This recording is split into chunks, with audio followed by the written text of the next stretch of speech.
Behind me, you can see a huge slum. This is the Roshan Nagar slums in DJ Halli.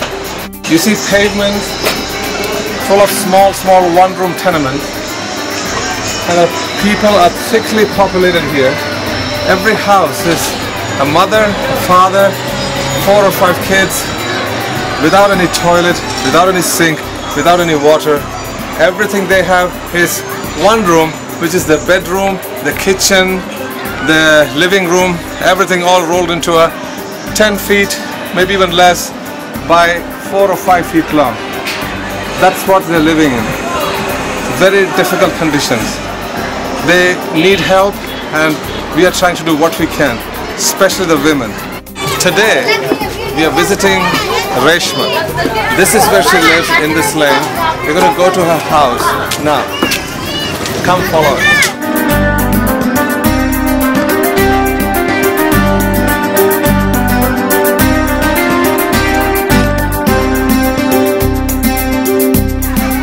This is where Reshma lives.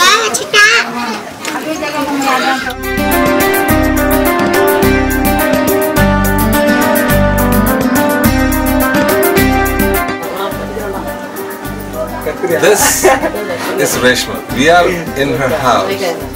She's about 40. She doesn't know her age. She thinks she's 40. She's a mother of 4 children. She didn't get any education whatsoever, and she is struggling. So we feel she could be one of our students. So she's very interested in coming to learn tailoring. This is everything she owns. One bed and one little couch, and she has no running water, she has no bathroom, she has no toilet. She has to cook here inside her house, here in the same room, where you would notice she's cooking in a little fire pot, and she has to store water in drums. She gets so she gets 2 or 3 times water in a week. They have to all stand in line. Lots of ladies you will see with pots standing in line to collect water. And yeah, so even the water that they receive is not potable. It's not, it's not clean for drinking. So they have to have little pots and drums in the house to collect and store water.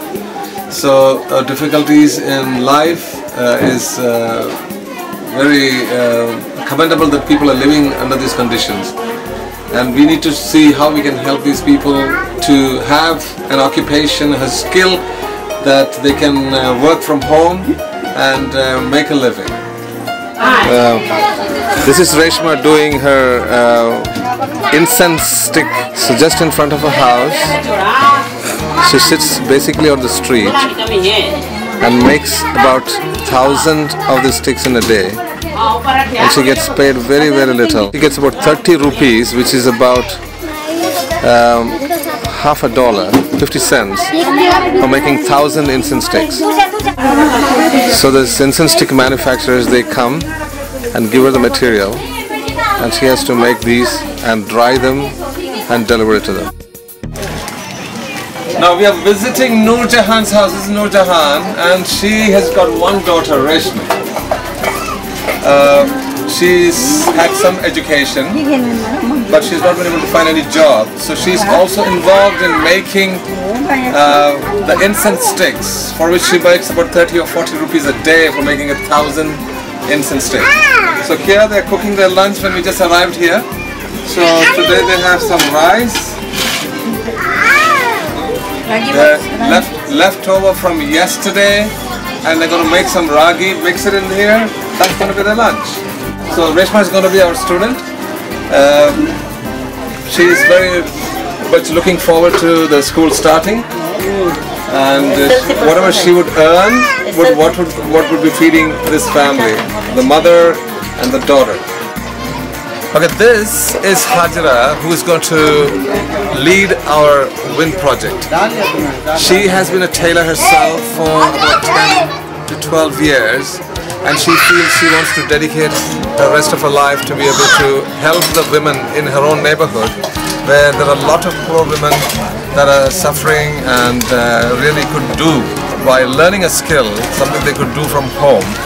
So Hajira is very, very happy to be leading this project. What do you say, Hajira? Do you have anything to say? What do you feel is the plight of these women in this place? I'm very much happy to help the poor ladies, sir. What skill I'm having, I want to show the skill to each and everyone.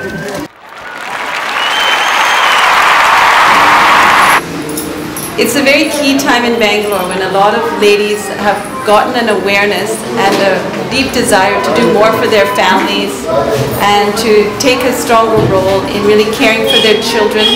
I've seen the mother's heart is very powerful, very strong, and these girls that have come up, growing up in Bangalore, they've had a lot of exposure and they really want to do more.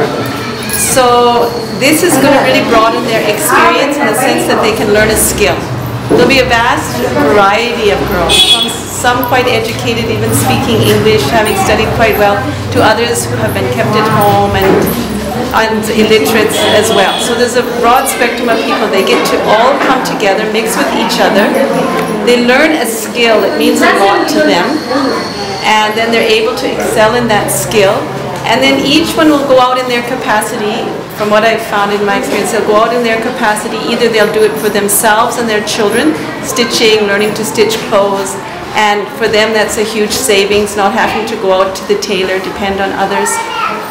But then there's ones that will be also entrepreneurial. They'll see it and be able to interact with others. They'll get their own people who are going to be coming to them. It'll be a regular income generation. And then there will be, I feel, from this project, a core team coming out of women who raise themselves up as leaders to others and help mentor others. So I'm really expecting a real strong core team. We have a very dynamic project manager who's going to be able to be a real role model for them. And they're going to follow that sample. They're looking, I think they're really looking for mentors. They're looking for guidance. They just haven't had that opportunity to have the guidance they need. But along with, learning tailoring, stitching, making clothes, they're going to be learning so many other things that's going to benefit their lives. Everything, like from the time management and then being able to stretch themselves, do things they didn't know they could do before. Some will pick up English because there's going to be that exposure to English that they didn't get a chance to have.